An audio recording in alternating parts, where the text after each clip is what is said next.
hasta 1860 Chile había hecho su historia mirando hacia el norte, ya estaban las riquezas que conectaban la economía nacional con los mercados emergentes de Europa, ¿no?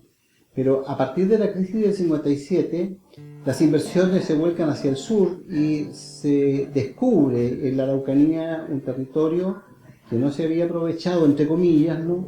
Y al mismo tiempo pasos cordilleranos que permitirían exportar nuestros productos por el Atlántico. Pero este proceso fue acompañado, como yo decía antes, de mucha violencia. Por lo tanto, ese proceso de modernización se vio de algún modo perjudicado por la violencia con que llega el Estado. Aquí está la piedra fundacional, porque en el año, estamos hablando de 1881, prácticamente la postrimería de la Guerra del Pacífico, el 24 de febrero, con la presidencia de Don Aníbal Pinto y el ministro Recabarren, se dispone la fundación del Fuerte Tucapel.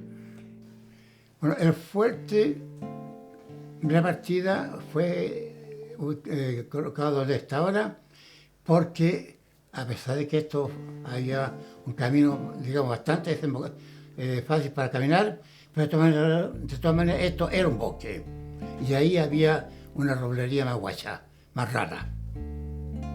Entonces ahí se juntó. Ese es el lugar despejado, al lado del vado, a orilla del río, era el lugar adecuado.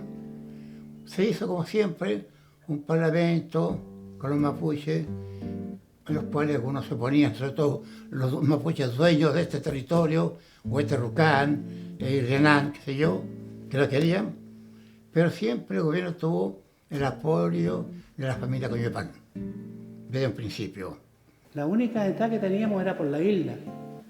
Por la isla, y había que pedir permiso al encargado de la isla para cruzar para acá. Todo se hacía por la isla, hacia acá. Por otro lado, no había de entrada. Yo tenía un negocio, yo anduve en carretera con caballo y me tenía que bajar por la isla, me daban permiso, por suerte me daban permiso en el regimiento y bajar con mi mercadería.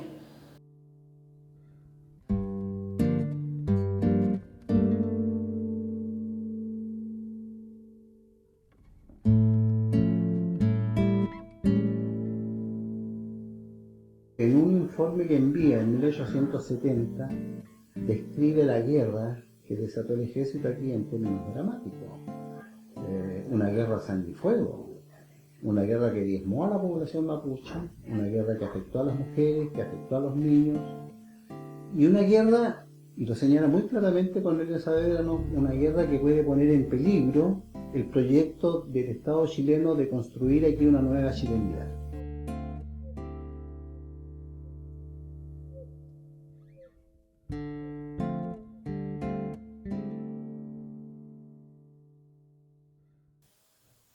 Sin duda la llegada del ferrocarril es un hito muy importante en la historia de la región y por cierto de Temuco. Yo diría que a partir de la llegada del ferrocarril, si mal no recuerdo el año 1896 llega aquí a Temuco, ¿no? La llegada del ferrocarril provocó lo que podríamos llamar un dinamismo económico que no se había observado hasta ese momento. Porque gracias al ferrocarril y sobre todo a los ramales que se levantan a continuación, ¿no? El mercado local adquirió una potencia que antes no tenía. Hay que tener en cuenta además que el Estado se está instalando, vienen las reparticiones públicas, los establecimientos educacionales, los bancos, las casas comerciales que hacen de intermediarias entre los productores locales y los centros de consumo que están en el centro del país, del extranjero, etc. Hay un dinamismo que es innegable y que uno observa en realidad cuando recuerda esta expresión el triguero de Chile, o una zona de enormes potencialidades. Hay un informe muy interesante del año 1910, no recuerdo en este momento el nombre del autor, ¿no? Que señala que Temuco puede ser la ciudad del porvenir. Y hay vaticinios muy favorables respecto de lo que puede lograr Temuco.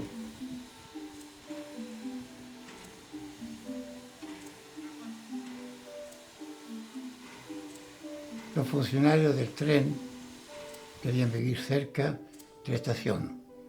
Ese fue Pueblo Nuevo. Lo lógico era que la maestranza estuviera cerca de la estación. Y ahí entonces se formó la casa de máquina y en ese entorno vivían los ferroviarios. Hubieron años que la estación de ferrocarriles de Temuco era nombrada. Llegaban trenes, los que venían de Puerto Montt a Santiago y viceversa, y los que venían de Carao, Imperial, también a Temuco, a la estación. Entonces la estación era algo como que le daba vida a la ciudad. Yo tengo una relación más familiar con respecto a la estación, porque mi bisabuelo, don Charles Mason para nosotros, él tuvo el primer hotel frente a la estación. Cuando llegó de Estados Unidos, su primer negocio fue ese. Dentro de esta población también tenemos algo que ver, porque nuestra familia hacía, ¿ay, dónde viven? ¿Cerca de la estación? El ferrocarril y todo. Se relacionaba mucho esta población. Era un punto de referencia. Claro, era un punto de referencia. Claro.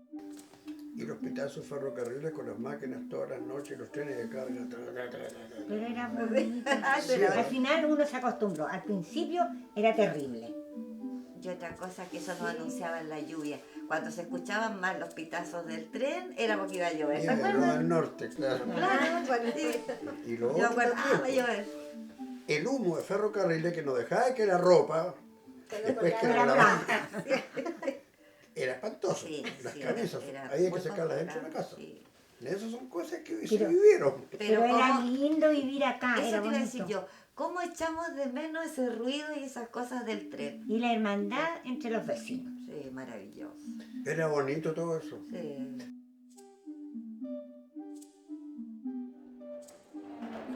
Este sector se construyó realmente para la población obrera. Esa fue la finalidad.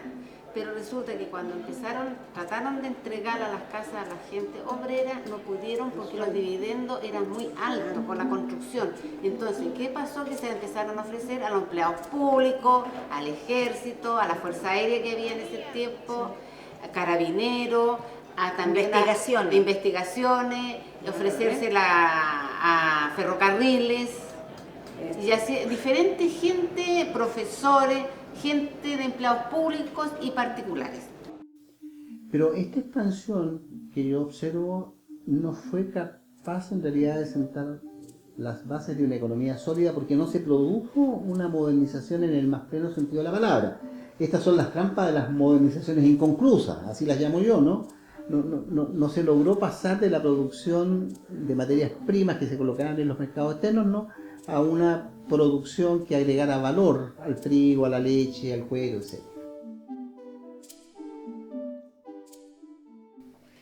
Fue una idea del doctor Smith que para concretar, para acotar un poco el tema de la urbanización, decidieron las autoridades dar por superado, por hecho, el límite de Temuco era Balmaceda y Preto Norte. La calle, hoy día la conocemos como Avenida Balmaceda. Antes era la calle de la estación y terminaba en el cementerio. Este era el término global de todo. Y entre comillas, ahí pasaban, ¿no es cierto?, a la biblioteca, locales culturales más al centro. Porque llegaba a esta calle Prieto, donde posteriormente ya al final comenzaba la Avenida Alemania. Eran con adoquines, no había pavimento. Los árboles eran nuevos, los árboles que actualmente son unos famosos castaños con sus flores y todas esas cosas. Eso está igual, eso no ha cambiado incluso. Pero sí era una arteria, diríamos, más bien dicho, no comercial como ahora. Era una arteria de paseo, era una arteria de comunicación. Temuco tenía muy poca gente en aquellos años. Entonces éramos más unidos en ese sentido. Y había una cancha de patinaje. Pero de esos patines de rueda no hoy día que son una maravilla. También era un lugar donde, bueno, habían sus asientos muy a lo lejos, así, ¿no es cierto? Y éramos toda una familia que en Temuco en ese sentido, así que nos encontrábamos muchas veces ahí. La venta de alcohol, la venta en los restaurantes y la venta de artículos que traían los indígenas, los mapuchitos de los campos, fue el inicio de la Feria Libre. De ahí comenzó el comercio. Había también 4 o 5 negocios grandes en la calle Orella con con Pasque, ya, digamos, en el centro, en la orilla del centro de Temuco, había varios. Y había intercambio de bienes, se prestaban plata mutuamente, y un montón de cosas. Y eran comerciantes de toro. En la calle Basilio Urrutia había un tremendo naciente de esos Mardones. La avenida Balmaceda estaba llena de asientos hasta el frente de la biblioteca municipal, porque ahí había un espejo de agua, que hace muy poco que lo echaron tierra, lo taparon en un espejo de agua precioso que tenían pececitos, peces de colores. Nosotros íbamos al cementerio cuando éramos niños, caminábamos hacia Prieto por caminar, pero para allá no había nada. Había una casa que todavía está donde está el colegio ahí. Había una sola casa grande, una casa como quien dice casa patronal, donde seguramente tenían sus fondos y estaban ahí esa casa para que los niños estudiaran. 3 eran los elementos educacionales aquí. La escuela técnica femenina, la escuela industrial, que actualmente está frente al famoso, ¿cuánto se llama? Bicler, la universidad, y el liceo comercial. Industrial, comercial y técnica femenina. No había otra actividad más que profesionales, más que nada, como contadores, como industriales, pequeños industriales. Ahora, ¿cuándo se complica la situación para la región?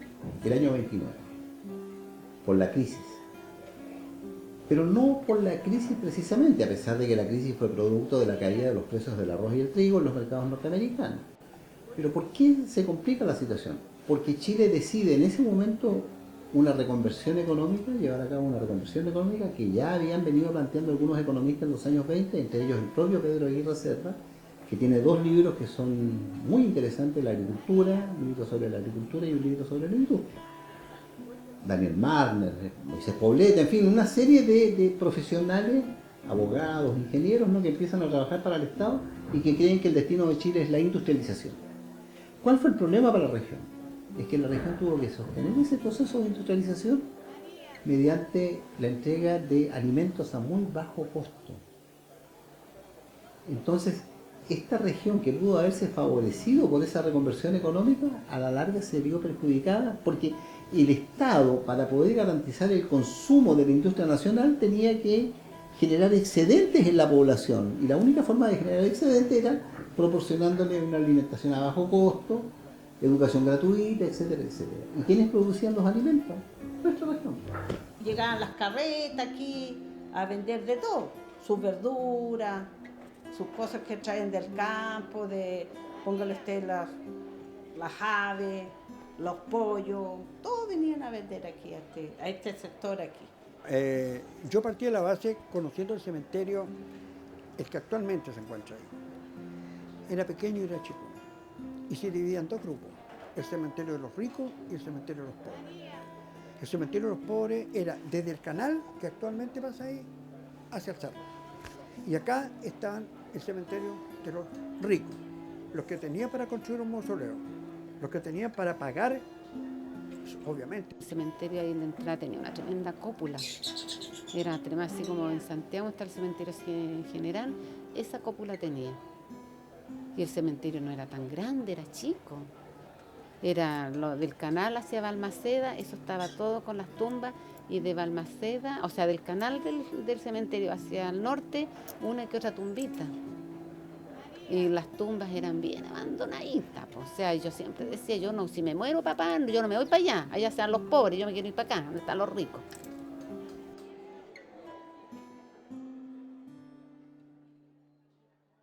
Temuco logró acumular los excedentes de la región en beneficio propio, de tal modo que se convierte en ese gran centro comercial al que llegan los productores locales para colocar sus productos acá, ¿no?, y desde Temuco exportarlos hacia otros mercados. La ciudad parte en torno a un fortín. El centro de Temuco estaba allí en la Plaza de Regimiento. Ahí estaban los principales centros comerciales, porque los mapuches que venían de la zona vecina a Temuco, ¿no?, cruzaban el río y ahí podían colocar sus productos para venderlos, ¿no? Pero luego, cuando llega el ferrocarril, se desplaza el centro más bien hacia la estación. Las casas estaban hechas de madera y no era madera cepillada. Era madera muy en bruto, con los mínimos de elementos. Así que por ese lado no había ninguna posibilidad de que Temuco fuera una ciudad ya avanzada en lo urbanístico. En el año 85 llegaron artesanos alemanes que eran harto más que artesanos.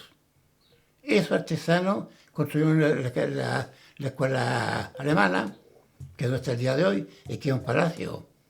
Esos mismos construyeron el liceo Mannmann, que está en Bello con Prat. Hubo que esperar que Theodor Schmidt delineara las calles, separar lo que es la vereda de lo que iba a ser la calzada. Entonces, esa parte fue lenta. Pero sí, muy rápidamente, yo diría que en 1900 ya Temuco era una ciudad. Pero el centro empezó a trasladarse hacia lo que fue el centro por los años 80 más o menos, ¿no? Las calles Bulnes, Monte, Prat, etcétera, ¿no? Entonces los mapuches se fueron quedando en la estación, en el centro de los años 80 se fueron quedando los chilenos y hoy día, ¿no? Los que aspiran a hacer algo más se desplazan a la avenida Alemania. Ahí están los tres estratos, ahí están las tres identidades regionales. Se dice siempre que los agricultores o los primeros colonos que llegaron eran pobres, pero hay excepciones. Hay especialmente los que llegaron así, no dentro de un plan de colonización, llegaron con plata. La familia Clapp, que después tuvo aquí la ferretería y todo, esa familia también tenían predios, tenían campos lindos, tenían bienestar en Alemania. Después abrieron la ferretería aquí en la esquina de Bulnes con Varas y fue por muchos años la ferretería. A tal extremo que ahí se fueron formando todos los nuevos ferreteros. Y la familia Massmann, la familia Frind, y todos estos ferreteros que hubo después, Mandel y todo, nacieron en esa primera fábrica o empresa. Llegaron aquí algunos inmigrantes que pudieron haberle cambiado el rostro a la región. Pero estos inmigrantes eran todos campesinos empobrecidos en Europa, algunos artesanos, la mayoría. Por lo tanto, se enfrentan a un escenario muy distinto, muy agresivo para con ellos desde el punto de vista natural y desde el punto de vista del recibimiento que reciben de parte de algunas comunidades o de algunas parcialidades, ¿no? Y algunos tuvieron éxito, pero un porcentaje muy importante fracasó.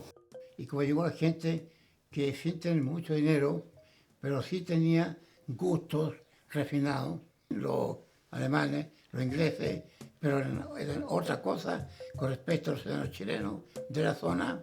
Lo primero que hicieron fue tratar de mejorar lo más posible su entorno familiar. Por eso que ya en 1910 están los grandes edificios construidos ya. Fue un crecimiento vertiginoso. Hay ejemplos que podrían demostrar lo contrario. Yo voy a citar 3 o 4. Por ejemplo, el caso de los Schleyer, de aquí de la zona sur de Temuco, ¿no? Ellos se instalan en Pitrusquén y efectivamente representan a ese empresario moderno que invierte, que puede cambiarle el rostro a la economía regional. El caso de los mozos, que se instalan aquí en Curacautín, ¿no? Con una fábrica de terciados. Estos mozos venían de una experiencia muy interesante en Argentina y descubren que la araucaria es un árbol que produce una madera de muy buena calidad, pero diezmaron el bosque. Eso no es modernización. Esta economía siguió siendo una economía exportadora de materias primas, que no agregó valor a la producción regional. Yo diría que era una plaza donde comenzaba justamente la avenida Alemania y se distribuía al mismo tiempo, no nos olvidemos, el cementerio. ¿No es cierto? Entonces, estoy por concluir que esa plaza, como espacio, lo hicieron por supuesto, pero era para la gente que venía al hospital, porque el hospital no tenía lugar donde estar, más que los enfermos.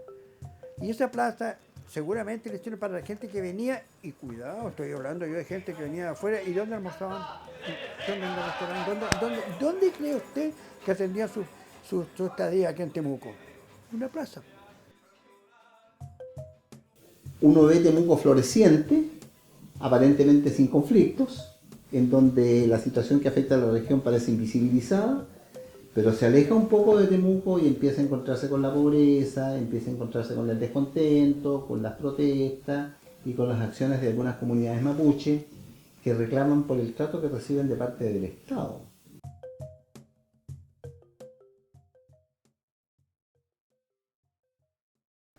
Comenzaba desde la iglesia de San Francisco hasta donde actualmente está el casino, poco antes del casino, o la Sofo. Y de ahí para allá se trataba simplemente de puros campos. Algo más, la avenida Alemania llegaba hasta donde actualmente está el asilo de ancianos, San Martín con Senador Estebanes. Y de ahí para allá era simplemente pura cancha, una cancha que había, y después venían los campos. Tenía un día en el año en que la avenida funcionaba. Era el día de la SOFO, la Sociedad de Fomento Fabril, cuando hacía sus exposiciones, Colegio Ustedes Fazanas a la avenida Alemania. Y también en casos muy especiales, cuando venía algún presidente y lo llevaban a la SOFO, porque ahí estaban los comedores en que se atendían a los presidentes.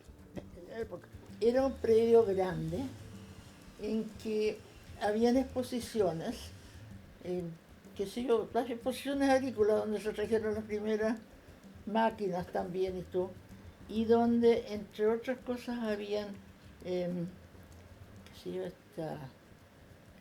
concursos de equitación y un montón de cosas. Ahí la Cruz Roja y la Gota de Leche tenían restaurantes, y ahí uno iba a almorzar, a comer, qué sé yo. Había una actividad social enorme en los días de la SOFO. Que el alemán de por sí es tan progresista, todo lo quiere tener bien y comodidad, lo que sea. Lo que sí se nota es que a continuación, ya en 1920, había molinos, había varios jardines más. ¿Ves? ¿Qué alemán no va a tener jardín en su casa? Y algunos se dedicaban al mayor, producir verdura, hortalizas, lo que sea. Después comenzó la vida ya social y comenzó a instalarse quintas de recreo. Los fines de semana la gente iba a pasar todo el día ahí. En la España había uno en toda la esquina, varios más.